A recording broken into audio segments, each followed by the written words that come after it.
Hey, we're fortunate today to have Dr. James Lewis with us to talk to us today about team-based project management. Dr. Lewis has written a book on this topic titled Team-Based Project Management, so he's quite familiar with the challenges and the opportunities associated with doing teamwork and conducting projects through the use of teams. Now, welcome, Jim, to this session. And I'm going to start off with, you might think, unfriendly and provocative comment in view of the fact that you're committed to studying teams. And what I'm going to do is first make an observation and then give you a question. And the observation is this, that it wasn't that long ago, it was just a few years ago, that it was hard to pick up a management journal without reading something praising the virtues of teams and teamworks and how teams were absolutely crucial to the success of an organization's efforts. And then I noticed recently that you pick up the management journals and you see very little being said about the virtues of teams and teamwork today. It just seems to be kind of very quiet. And in fact, there have been a couple of books that come out recently that have sold very well by basically describing why teams don't work. So, so I'd like to ask you then, what's going on here? Are teams, are they passé now? Is this whole focus on teams from ancient history? What's going on here? Actually, I think you've put your finger on something very important, David, and I'm going to make a sort of a provocative response to it, which is that when all you have is a hammer, everything that you see starts to look like a nail. And I think we fell into the old trap that we saw teams as a hammer that was going to help us solve a lot of organizational problems. And so everything that we saw as a problem began to look like a nail, which if we beat on it with the hammer called a team, we were gonna succeed. And of course, what I encountered over the years is that we had people forming teams when they would have been a whole lot better off not to use a team at all, but to send an individual out. As a matter of fact, I remember being in a company one day, and the people from manufacturing were sitting around talking, and somebody said, well, we got a problem out on the production line, and somebody said, well, I guess we better form a team and go solve it. That had become a sarcastic joke in that company because they had become obsessed with everything had to be done with the team, when it would have been a whole lot simpler to maybe send a mechanic out and fix the problem. So I think the disillusionment has come from the fact that we probably got carried away and overdid the team thing. However, it's hard to conceive of a project that has any magnitude at all, shall we say, that doesn't require a team to get the job done. So teams definitely have their place. It's just that we got to be careful not to use them when they aren't appropriate. Well, what do you see to be the chief value of teams after we cut through the being realistic and cut through all this wonderfulness and the beauty of teams and all that kind of thing? When you cut through all that, what do you think is the true value of project teams? Well, of course, any complex job that can't be done by one individual, which requires multiple disciplines, you just can't conceive of anything like that being done any way except with a team. So essentially, any job that needs to be done through the use of multiple skill sets, which no one individual is likely to have, is likely to require a team. Now, how do you define team? Okay, and I'm not talking about being academic about it here, but on a practical level, what differentiates a team from, say, just sort of a collection of people who happen to be thrown together trying to get something done? It's the most important question you can ask, because unless you can define it, you can't create it. And what we call teams in many cases I call collections of people or herds or groups, but they're not teams by any stretch of the imagination. A team is essentially defined as a group of people who work collectively together to achieve a common goal or objective, and who produce high quality results and enjoy doing it. That's the basic definition of a team. There's a couple conditions that also exist, one of which is they must be interdependent for success. If they're not really interdependent for success, that is, if success could be achieved without that feeling of interdependence, then they probably wouldn't be called a team.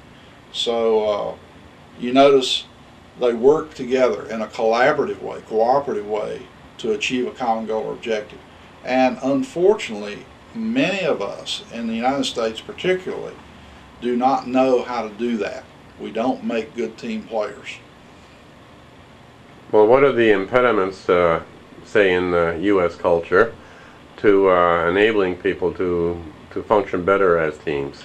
Well, we like to say that we are rugged individualists and therefore we don't make good team players, and this is a lot of nonsense, because the idea is that a rugged individualist won't be cooperative with other people. And to debunk that myth, all you have to do is think about how this country was founded. Certainly the settlers of this country were rugged individualists. You can't be a wimp and go out on your own and do some of the stuff that these folks did. But when it came time to cross a river or build a cabin or a barn or whatever it may be, these people did this in a cooperative, collaborative sense. So being a rugged individualist does not preclude teamwork. Being uncooperative precludes teamwork. And unfortunately, we have people, I know this is going to be disparaging, but we have people who simply don't want to cooperate with other people. They'd rather be in a competitive mode. And competition and cooperation are opposite ends of the stick. Well, I know that when you talk to American managers, you frequently hear them making comments that, well, teamwork requires consensus decision-making.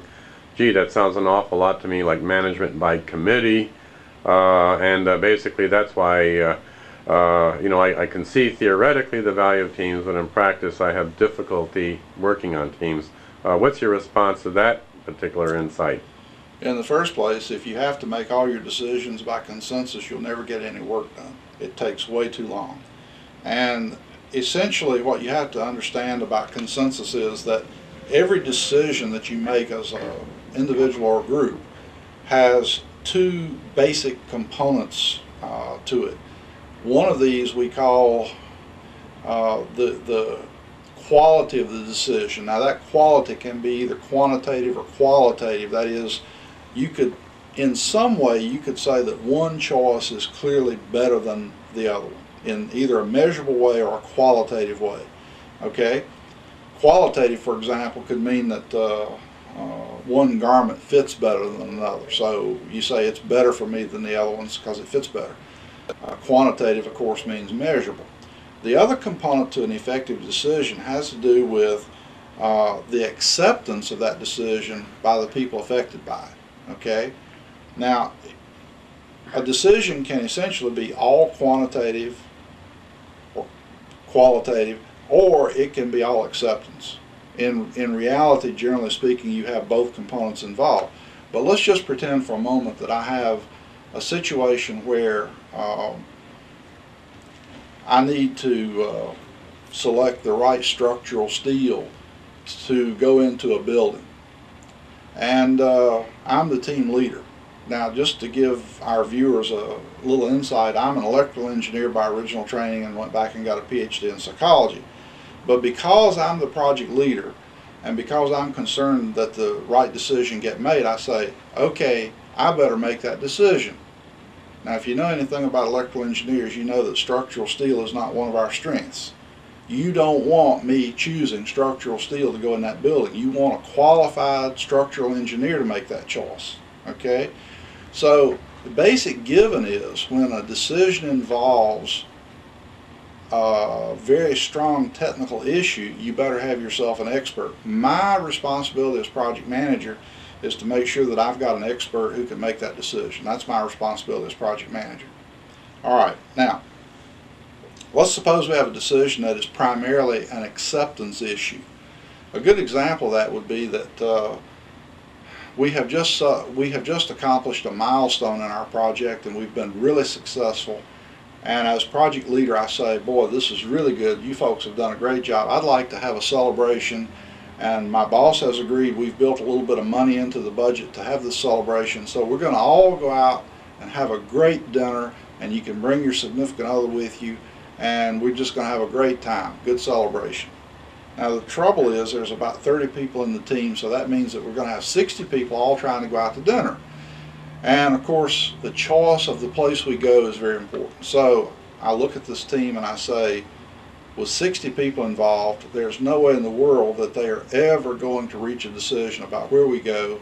Consensus would take forever. We'd never get a decision that way. So I'm going to choose the place we go. Well, it turns out I happen to like sushi. And so I announced to the team that we're going to rent this local Japanese restaurant one night, and we're going to have a beautiful sushi party, and everybody can come and bring their significant other, and we're going to just have a blast. Now, when I teach this in a seminar, I always say, how many of you are going to have problems with sushi? Put up your hands. And of course, if you're in a place like Iowa City, Iowa, 29 of 30 people put their hands up, because if it doesn't walk on four legs and move, they're not going to eat it out there. So you can bet that if I were to try to go through with my decision to have a sushi party, only one person's going to show up, and we're not going to be able to eat all that sushi. Now this is the place where you need a consensual decision. You need to get the group involved, because they've got to accept the choice that's been made. And the way to do this is to throw out a handful of possibilities, ask for votes, take the most preferred choice, and then ask if the team can support that choice. Now you may find that there's a couple people in there who, for various reasons, cannot support that choice. For example, I'm from North Carolina originally, and barbecue is very popular down there, but it's pork barbecue. And I've got a couple of people in my group who are Muslim or Jewish, and they don't eat pork. They can't support this choice. So I then have to say, okay, how about the number 2 choice? Can all of you support that? And we work it down until we get to a point where we can all support it. Notice that we say we can support it. We don't just say, oh, can you live with it, because that's apathetic. We want people to be able to actually support it. That's consensus. Now in a situation where you have both the quality aspect as well as the acceptance aspect, then what you have to do is use a consultative approach. And what you do with that is you let an expert offer the group several choices, and then let the group choose the one that's most acceptable to them. All these choices, of course, have to be about equal in the mind of the expert. That's called a consultative approach. So no, teams do not make all decisions by consensus unless they've been grossly misled. Well, where do you think it's appropriate for the team leader or the project manager to be pretty, in a sense, autocratic? Autocrat means self-rule. Autocratic in decision-making. You've given an example where being autocratic and choosing a sushi restaurant can get you in trouble and all that, but you also are implying here that it is appropriate across a range of decisions to be, in a sense, autocratic. And there's nothing inherently wrong with autocracy per se. It just means self-governance. Well, let's take a surgical team. That's a great example of a team. And there's a lead surgeon who's doing brain surgery. I would prefer that decisions about surgery would be made by that doctor and not by that team. I don't care what the nurses think about how that surgery should be done. I don't mean that to be offensive. I simply mean it to be realistic. He or she, the chief surgeon, is the expert in how to do that surgery. The decision is his or hers to make. That's autocratic. Well, how can a project manager or a team leader, as they're carrying out their function, how can they develop a sense of when it's appropriate to make a decision solo and when it really is more appropriate to bring in the group? And even then, you're even implying that does the whole group really need to be involved? Can you have portions? I mean, what kind of guidance would you be giving a team leader who's trying to determine, well, should I go this alone or bring in other people in the decision process? Well, actually, again, there's a guy named Victor Vroom who's done quite a bit of research on this stuff and has a very well-defined procedure worked out for choosing the approach. But just again, to come back to the general guideline, if I were the team leader, I would ask myself, first of all, do I have all the knowledge I need to make that decision? Yes or no? If the answer is yes, I would next ask myself, is it reasonably certain that the team would accept it if I made the decision? If the answer is yes, I'm going to go ahead and make the decision. If the answer is no, then I'm going to rethink the approach. I might go to a consultative approach, or I might actually go to a consensual approach. Now, if at the very first step I say, do I have all the knowledge needed to make that decision, the answer is no, well, that answers the question right there. I need to get the team involved in helping me make the decision. So, generally speaking, that's the approach that you follow to sort through all this. Now, in an emergency situation, generally speaking, you adopt a somewhat autocratic approach. You just say, let's do this, let's do that, and you do it. Now, I think these are what you're providing here are some general principles. What I'd like to do is to turn specifically to project teams. Mm-hmm. And as you know, one of the characteristics of a project team, as opposed to, say, a professional basketball team, or a team of people working in a manufacturing enterprise, a self-directed work team in an assembly line. One of the major characteristics is that the team members on most projects are borrowed resources. These are people who are drifting in, they're drifting out, they do their job. A lot of them don't even particularly want to be there. No one even asked them if they wanted to be there. So getting back to your comments now about touching base with the full team and getting their inputs, how in a project environment, which is so dynamic, can you do any kind of consistent, intelligent decision making at the team level? Again, the cynic in me says that there are times when you can't. There have been so many books written about how to succeed in every situation with every possible scenario, and I think these are just totally unrealistic. I think we have to recognize the limits of our ability to apply principles. And I've always said firing begins with hiring. And in project teams, as you said, David, a lot of times the project leader doesn't get to pick his or her resources. They get assigned. And in many cases, they're assigned because this person was the only one who had some time available to work on this project. They aren't necessarily the person who's best qualified for the job or most suited for it in some way. They're just put there. And as you said, they don't want to be there. And it shows in everything they do. So you try to make a decision which involves these people, they have no motivation to make that decision. You can't solve a problem with the same thinking that created the problem in the first place. That's a quote from Albert Einstein. And if you have put the wrong person in the job to begin with, you have to live with the consequences of that initial choice. So in many cases, the project manager has been set up to fail simply because the wrong people are in the team to begin with. You don't solve that problem with gimmicks. You solve that problem by beginning with the selection process for assigning people to project teams and solving that problem. Now, let's face it, very often the project manager, as you just mentioned a couple of moments ago, really has very little or no input into the specific selection. So let's take it from there. Let's say you're a project manager, and I dare say a typical project manager who finds that you've been, this is the hand you've been dealt. The people you have on your team, three of them look suspiciously like Larry, Moe, and Curly. That's who you got. Take it from there. Then what can you do in terms of managing this team in this very typical environment? Okay, fair enough. You are dealt a certain hand, and it is your responsibility to try to pull it off as a winning hand if you can. As long as we recognize that there may be limitations, here's what I would suggest. First of all, again, I believe that the most important thing for a project manager is to exercise project leadership. And part of that involves getting these people who've been assigned to this project to buy in, to be committed, and to be excited about being there. And the only way you're going to do that is to make sure that they understand that this job is important. You've got to get them excited about what the outcome is supposed to be, and you've got to get them excited about their contribution to the outcome. And you've also got to be sure that in the process of participating in this project team, their individual needs are going to be met. Okay? If you can't do that, then again, you're being dealt a hand that's not going to win. Okay? And you need to be realistic about that. You might get compliance, you might get the job done.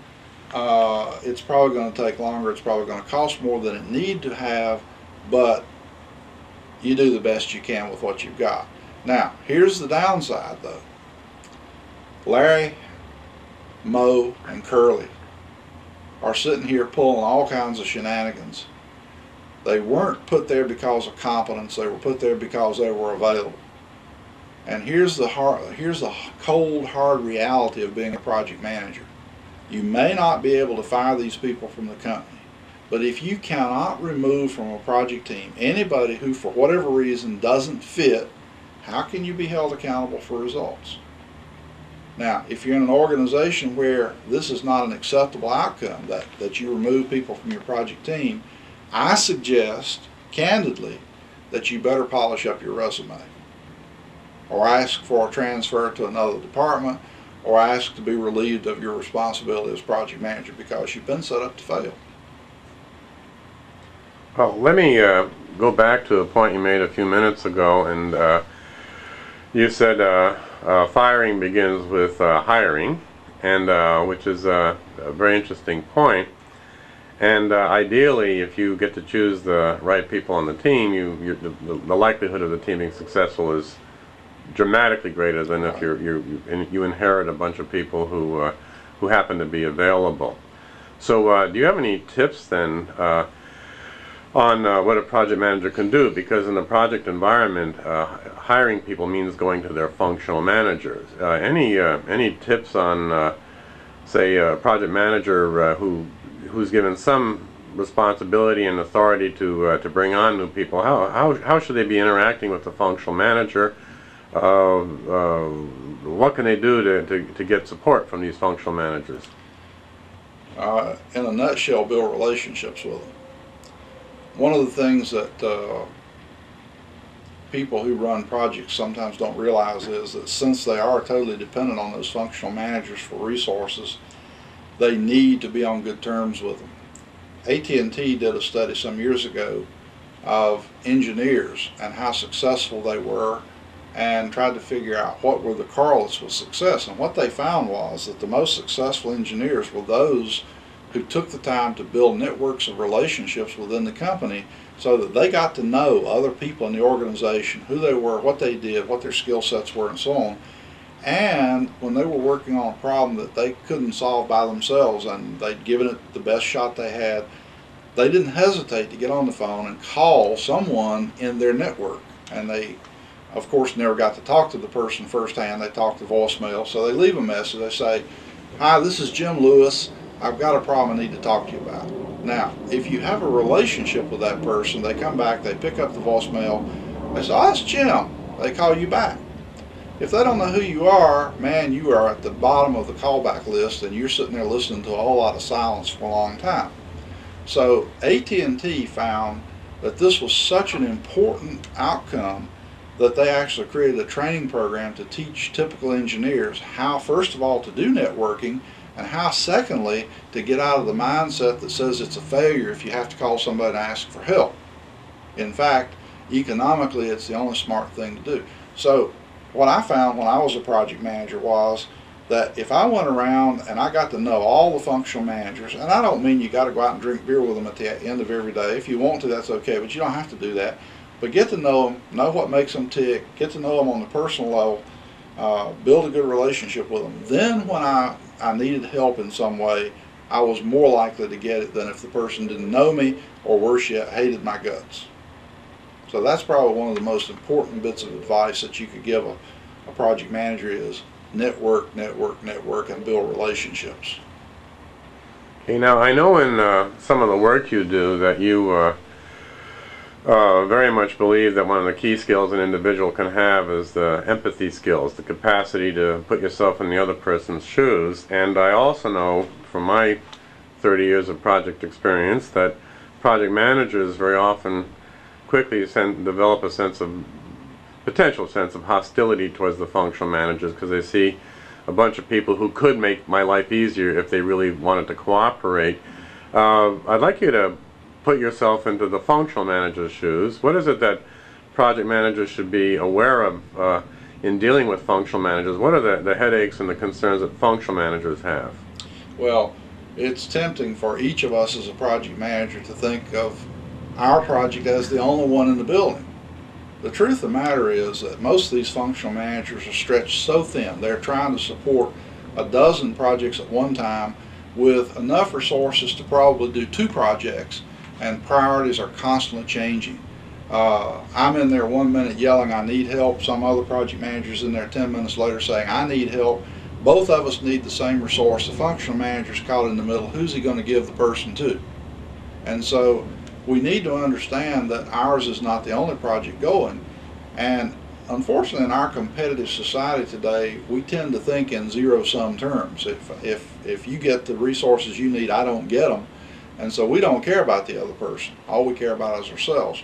I think we need to understand that if we can adopt a win-win situation, if we can help the functional manager, and very importantly, if we can help other project managers to balance these resource requirements, we're all going to come out ahead. Now, in the 1990s, we saw a great movement towards outsourcing to be able to fill some of these needs for people who just don't exist within the organization, or if they do exist, they're tied up elsewhere. What do you think? What's the link between team building and managing a team from the point of view of a project manager, and then the link between that and then finding that you're working increasingly with these resources aren't only borrowed, they're borrowed from the outside. So you never had control over the people in the organization, you really don't have control over the contractor. What are some of the issues and solutions to the problems that we may encounter? Well, in some cases there may not be real good solutions, but at least there can be some compromises. First of all, teams don't just happen, they have to be built. And that's something that we all need to understand. We've got to build teams. And you don't build them in a one-shot effort. You have to do it in a continuing basis, just like any sports team, and a coach of any sports team could tell you this. It's not a one-time thing. But the basic given is that people don't see themselves as teams if they never interact together. So one of the things that you need to try to do is you need to try to bring those contractors in. You need to get them in the building occasionally for meetings. You need to make them feel part of the team. You need to keep them informed. You need to give them good information.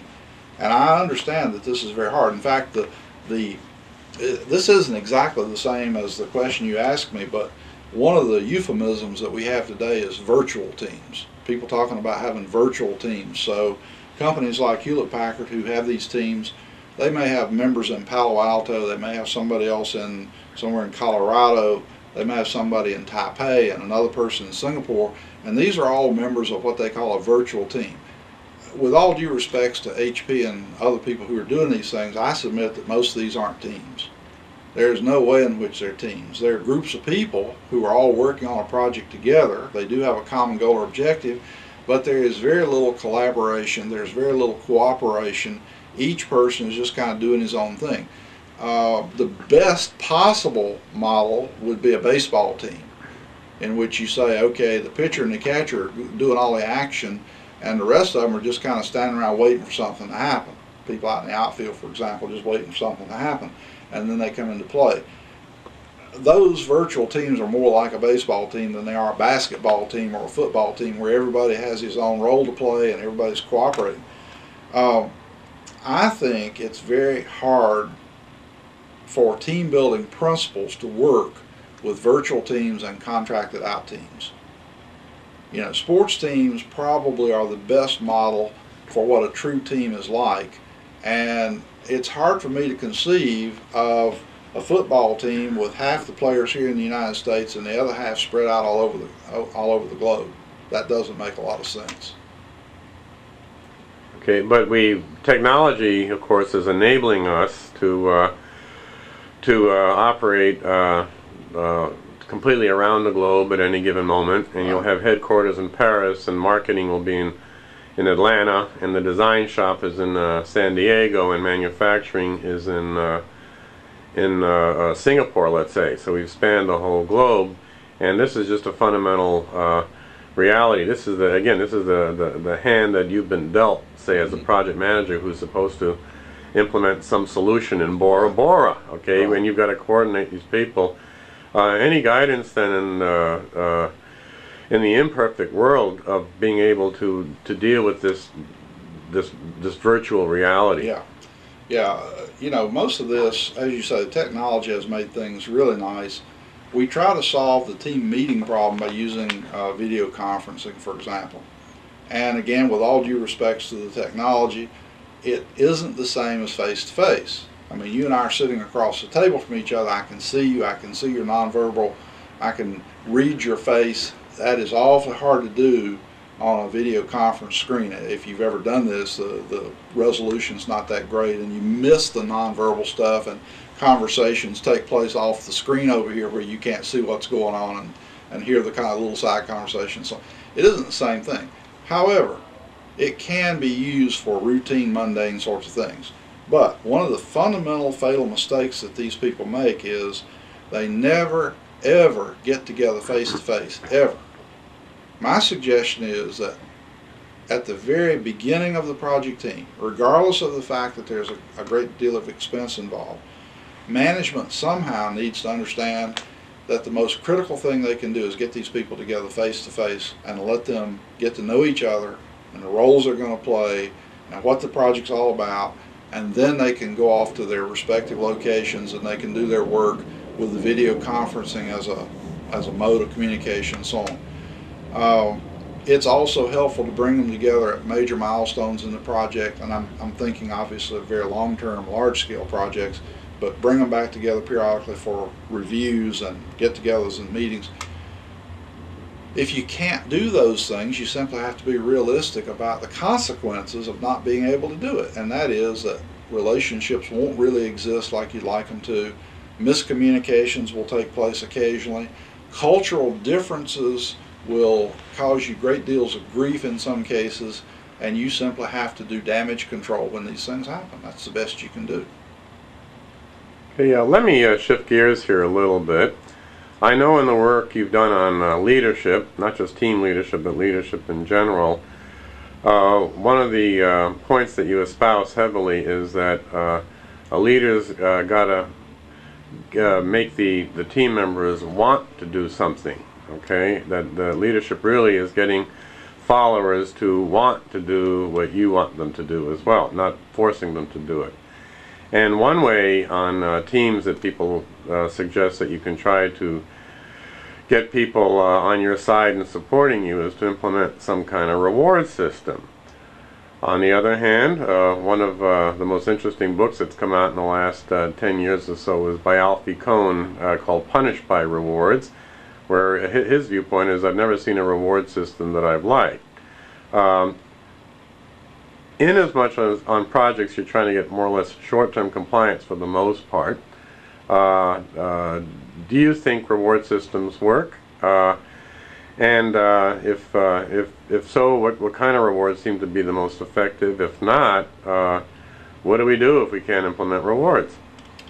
Alfie Kohn created a big outcry about that book because he even went a little further than what you said to say that most reward systems backfire, that they not only don't work very well, they actually blow up on you at some point because there's all kinds of inherent problems with them. Basically, you're trying to create motivation by giving people external rewards. True motivation always comes from within, and you know, motivation is having a built-in drive to do something. Now, the example I like to use is that There are folks out there that like to climb sheer rock cliffs. I'm not one of them. I have vertigo really badly, and so you get me 3 feet off the ground and I'm dizzy and I'm going to fall off that cliff. So I have no built-in drive to climb a cliff. Now, let's practice the standard organizational approach of, okay, Jim, we're going to, the euphemism today is we're going to incentivize you, which is one of those things I hate. We're going to incentivize you, Jim. We're going to give you $1 million if you go out there and you climb that cliff. Now, I have to say that the thought of $1 million gives me a reason to pause for a moment, because what I'm thinking about is $1 million. If I had $1 million, I could quit. I could get out of this training rat race, chasing airplanes all over the United States, especially since 9/11, when they want to strip search me every time I go through the x-ray because I obviously fit a profile of some sort. So I could do a lot of things with $1 million. And I think, even though I'm not very physically fit and even though I've got vertigo, I think I have to try it, okay? Now, you have to stretch your imagination a great deal, but just imagine that I go out and I try climbing that cliff and I make it to the top and I collect my $1 million. The question I always ask people in my classes is, how soon do you think I'm going to go climb another cliff? And the answer is, not very soon. Unless, by some strange stretch of the imagination, climbing that cliff overcame the vertigo and turned out to be a really fun thing for me, then I have an internal built-in drive to do it again just for fun, not for the money. See, the problem with external reward systems is they don't create any real motivation to do the task over and over again. What they create is a motivation to satisfy peripheral needs. What I want to do is I want the task itself to be motivating. As a matter of fact, why do you think these idiots are out there climbing the cliff in the first place? They think this is fun. To me, it's sheer terror. So they're motivated already. I don't need to pay them. In fact, they'd probably be insulted if I paid them.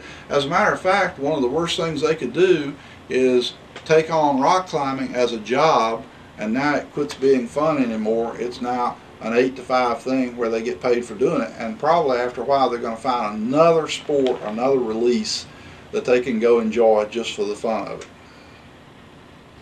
Okay, so what do you think when you look at a typical project environment and you have a project manager and he or she is trying to figure out how to motivate, and you said that they should focus on intrinsic factors. What are some typical intrinsic factors that you see people have that turns them on? What should the project manager be looking for? This is something that hardly anybody has written anything about, and I'm drawing a blank right now about the book in which it was written. But years ago, when I was in my graduate program in psychology, I learned a technique from neuro-linguistic programming on how to elicit a motivation pattern from a person. And it turns out that people are actually driven to engage in certain patterns of activity. For example, one pattern of activity that people like is innovation. Another is being an expert. And an expert means it's sort of the stereotype of the walking encyclopedia. This person likes to fill their head full of all kinds of stuff and have someone come along and say, can you answer this question? And they can do it. They're motivated by that. Another pattern is the defender. And some bureaucrats and law enforcement people are defenders. They want to see policies and procedures followed. Another pattern is the helper pattern. You see this in a lot of psychologists, nurses, doctors, social workers, people like that. They want to do things that are helpful to other people. You may see this in volunteers for the Red Cross or something of that nature. Those are just a handful of patterns, and they're a troubleshooter. That's another very popular pattern. A person that just loves to try to find what's broken in a device so that they can repair it. If I know the person's pattern and I can put them in a job that contains that pattern, that is, the troubleshooter, if I put them in a job where they have to fix things that are broken, I don't need to pay them a lot of money to keep them motivated. They're going to be motivated. Now, that doesn't mean I can get by with paying them nothing. Hertzberg said years ago, pay is one of those things that he called a hygiene factor. As long as it's okay, it's not a motivator. But if it's not okay, it becomes a demotivator. In other words, the person will actually say, man, I got to get out of this job because I'm not making enough money to live on, And so right now there is a motivation to solve the pay problem, but it's not motivation to do the job itself. So by eliciting what the person is naturally motivated to do and then trying to fit them into a job that contains the pattern, or if possible put the pattern in the job somehow, then I can get them to do it. Here's an example, practical example. One of the questions that I ask people in my classes is, there are certain jobs that I call toilet cleaning jobs. Let's think literally about cleaning toilets. Does anybody in here like cleaning toilets? And of course, you know, in a group of 30 people, nobody puts their hands up. I say, but some of you have apartments and homes and you clean your own home or your apartment and you have to clean the toilets once in a while or they get really grungy. Why do you do it? Well, got to get it done. Why do you people that have children do it? Well, because it's good for my family. Guess what? We're dragging out some of the helper motive here. We're doing this because it's helpful to our family, or we take pride in having a nice place. You're drawing motivation from that built-in pattern. The activity of cleaning toilets itself is not something that you look forward to doing, but the fringe thing, the fringe pattern, gives you the drive to go ahead and do it. Okay, now again, let's get back to the primary challenge that the project manager on a project team faces, which is, this is called matrix management, dealing with a lot of borrowed resources, people drifting in, drifting out. Let's say after doing some pretty decent negotiation with functional managers maintaining the networks, you have a reasonably viable team brought together, you have your kickoff meeting, and you're doing all the right stuff to the extent one can do the right stuff in this environment. And then you find that there's a person on the team who just doesn't seem to be quite the quote-unquote team player. Now earlier you said if you have someone who's hideously out of whack, you should have the power to remove them. So let's say we haven't quite reached that point yet. Okay, but I think this is an issue a lot of people have in running teams, is this person just isn't cooperating, they're not showing up for the meetings, this and that and so on. What are some things you can do, say, and kind of, if you can describe it in an escalation fashion? What do you do in the beginning, and if that doesn't work, what do you do? And then ultimately, if nothing works, I guess you try to get them off the team. But how would you handle that? Well, in my book, Team-Based Project Management, I have a diagnostic procedure, if you will, that takes you through a number of steps. And it asks, first of all, does the person know that their performance is unacceptable? Now, it's amazing that you should even have to ask that question. Of course they know. Well, don't be fooled. Sometimes they don't know. Sometimes people think they're doing perfectly good work and are totally bewildered, totally surprised when you confront them and you say your work's not acceptable. I faced that. I've had an engineer work for me who, when I said your work's not acceptable, was just totally thrown off base by that. He couldn't believe it. So the first question is, do they know the work's acceptable? If the answer is no, tell them. And don't take for granted that they know. Go ahead and tell them anyway. Okay. And now I'm not going to go through the whole procedure, but you go on down through this procedure and you ask yourself, are there obstacles outside the person's control that keep them from performing okay? If the answer is yes, remove the obstacle. If the answer is no, let's continue. Could the person do the job if they wanted to? Could they do the job? There's no point in trying to motivate a person who doesn't have the capability to do the job. If the answer to that one is no, they don't have the capability, they couldn't do it if they wanted to, then they're in the wrong job. That's where you need to transfer them to another job or remove them from this job, whatever it may be. On the other hand, if the answer to that one is yes, it says that they lack motivation. In other words, if they could do the job if they want to, then obviously they don't want to. So what do I do to get them to want to? You know, one of the simplest things I can ask a person is, what would I have to do to make this job exciting for you? That's so simple. And in many cases, the person can tell me. If they can't tell me directly, I'll say, well, let me tell you what. I want you to think about if you were me and you had someone in the job who, for whatever reason it might be, isn't responding. How would you go about trying to motivate them to do this job? How would you go about making this job exciting for them?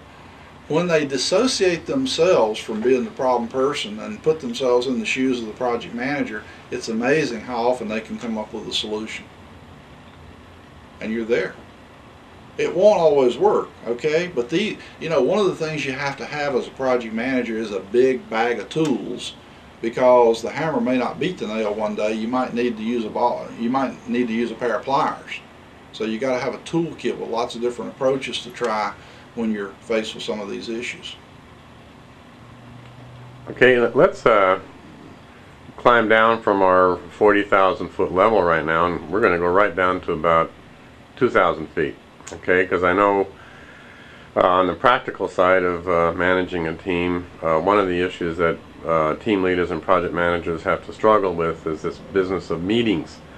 You would agree that communication, you've already suggested it, by the way, a number of times in the presentation today, that communication is crucial to being effective in doing your job, doing project work and so forth, and meetings are a forum to communicate on the one hand. On the other hand, I know from my own personal project experiences and many of my colleagues, sometimes these meetings are the single most dreadful experience people have on projects. So what about meetings? How often should they be held? What are some tips for effectively holding these meetings? Do they serve any good? Yeah. I think it's a basic given that you can't have projects without meetings, because you've got to keep people informed, you've got to get information, you've got to make decisions, solve problems, and so on. The best single resource for having good meetings is the book by Tom Kaiser, K-A-Y-S-E-R, from Xerox, called Mining Group Gold, G-O-L-D, Mining Group Gold. In other words, how do I get the gold out of this group I've got? And the basic gist of Tom's approach is one that is known by a lot of people, but very few people tend to follow. The first thing, of course, that everybody understands about a meeting is there should be an agenda. But there's something even more fundamental before the agenda, and the question is, should we have a meeting at all? See, I don't think that regularly scheduled meetings necessarily make sense. You should always ask yourself, do I actually need to have a meeting today? If there's nothing important that we need to accomplish, let's postpone the meeting. Let's call off the meeting. Let's have a meeting in the hall one-on-one. Let's don't get a group together to do it. Okay? If you've answered the question that we do need to have a meeting for whatever reason, then the question is, what should be on the agenda? And one of the things that I think is anathema to meetings is marathon meetings. For goodness sake, they start at 8 o'clock in the morning, they go to 8 o'clock at night. Everybody is totally brain dead by the end of the day. Nothing has been accomplished, and you wind up having to do a lot of it over. That's just ridiculous. Basic given in my mind is no meeting should exceed a 1 hour duration. So you say, well, wait a minute, we got way too much stuff to cover in 1 hour. We got at least 6 hours worth of work. Well, I can promise you that if you bring in all the people who need to be a part of that whole process, for about 5 of the 6 hours, half of them are sitting there bored to tears because nothing that's going on is relevant to them. So if you have 5 or 6 hours worth of work that you've got to do, break that into 1 hour sessions. Bring people in who need to be there for the first session, let them leave at the end, bring in more people, and do this in 1 hour blocks with little 5 or 10 minute breaks in between. You'll find that if you segment these things into 50 to 55 minute segments, you'll get a lot more done, and people will be a great deal more satisfied with them. The other thing, of course, is the agenda should be time limited. That is, actually should be scheduled is a better way to say it. Each item should have a time assigned to it, and you should try your best to stick to it. Otherwise, you don't get through on time. And it's a basic given that you don't run meetings over by very much. I mean, 5 minutes maybe, but not by very much. If the meeting's going to run over, you essentially need to reschedule it. If you follow Tom's procedure, you'll find that your meeting productivity will improve dramatically. Okay, I'm going to ask 2 questions. Okay, and so I'd appreciate if you could answer them one after the other. Okay, the first question is, what are some of the traits of the really high-performing teams that you've encountered in your work? And then the second question is, what are some typical pathologies that one encounters on teams that one should be aware of and try to avoid like the plague? So first, what are some traits of the super high performing teams? Let me give a simple example. Worked with a client back in North Carolina a few years ago who built a certain kind of machine. And the marketing group came to the engineering group one day and they said, you know, we have a trade show coming up in a few months and we would really like to have a prototype of this new machine to show at the trade convention. And the engineering group had been through my class on project management and they had put together a schedule for this project, and they took a look at it and tried to see if they could take any time out of it. And the answer was, guys, it's going to take us 8 months to get a prototype ready, and marketing said that's not acceptable. The trade show's in 4 months. Can you somehow compress that schedule to get it done in 4 months? The engineers said, we don't know how, but we'll give it a shot. Marketing said, we'll get you all the resources you need. Now, of course, where have you heard that before? But in any case, they did it. They pulled it off. And they asked me to come in and walk them through a lessons learned review. And let's see if we can figure out what were the factors that contributed to our success. And so we brainstormed a huge list of factors that were responsible for success, and then we did what's called multi-voting, where each person can cast up to 10 votes on various factors. And what emerged was a very interesting finding.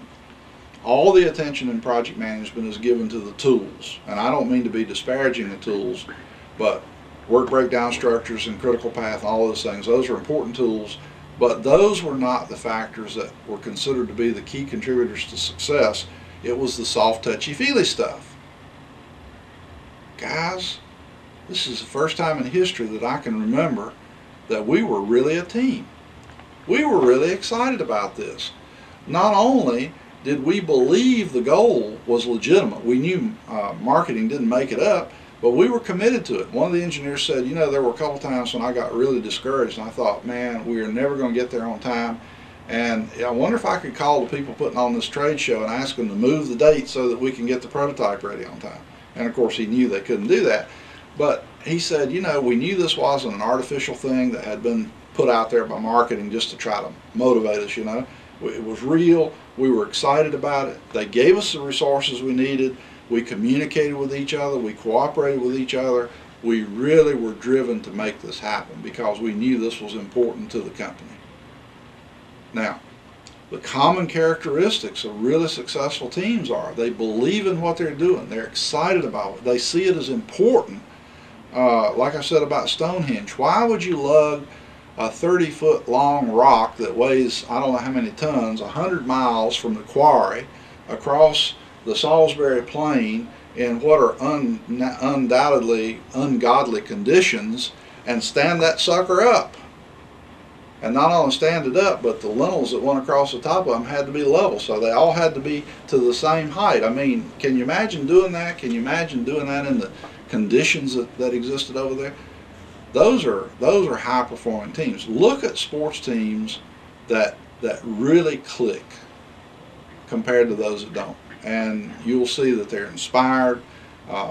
They believe in what they're doing. They've got a purpose. Now you ask the second question: what about the ones that aren't so good? It's not necessarily that these are opposites. There could be members of the team who really want to win, but sometimes what you see is that there's a member of the team who thinks he or she is the team. And they compete with each other. They try to dominate each other. One of them tries to be a hot dog hero. We see this in engineering teams where you have a person who wants to be a prima donna. That person thinks that he's God's gift to mankind, that he is the team. There's no cooperation. People come to resent this person. They quit cooperating. In fact, they start openly resisting in many cases. Those teams tend to be doomed to fail. Okay, well, Jim, we're coming to the end of our time here. Just want to know if in the last about minute or two here, what final words you might have, what particular insights when you think of teams and teamwork and team building, and what do you think, if you can summarize it in a 1 or 2 minute frame, what do you think the key issues are? I think the best way to learn how to build a team is to look at how sports teams do it. Now, I'm going to say something here that might not be very popular to say. I'm not anti-sports, but I'm also not a very big sports fan. You know, it's just not my bag. I like to look at a ball game once in a while, but I'm not a real big fan of any team. But those people have got it.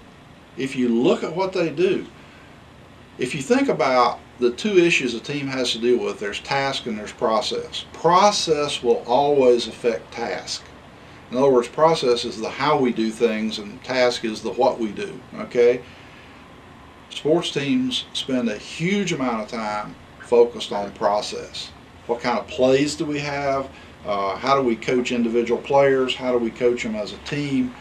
After every single ball game that we play, we sit down and we watch videos and we give each other feedback and we coach each other about what we did that wasn't done so well, what we did that did work really well. I call those lessons learned reviews, and they don't wait till the end of the season to do them, because if they did, that would just give them an opportunity to get better next season, but they couldn't learn as they go. If we followed that model in our projects, I can promise you that our projects would go a whole lot better than they do. But we say we don't have time to do a lessons learned review, we got to get the work done. And the lessons learned review is just going to be a waste of time. In a conference on project management a couple of years ago, the keynote speaker said, how many of you do regular lessons learned reviews? There were 400 people sitting in the audience, and 11 or 12 hands went up. And then he said, for those of you who put up your hands, how many of you have a mandate from your organization that after you do your lessons learned review, before you can start your next project, you've got to show management how you will avoid the mistakes you made on the previous one? And 2 hands went up. 2 hands went up. These are just the basics. If we would follow just the basics, we could probably get a order of magnitude improvement in many of our project teams. Okay, well, thank you, Jim, for your insights. This has been very intriguing. I notice you have strong opinions on some of these team issues, and we appreciate you sharing them with us. Thank you, David.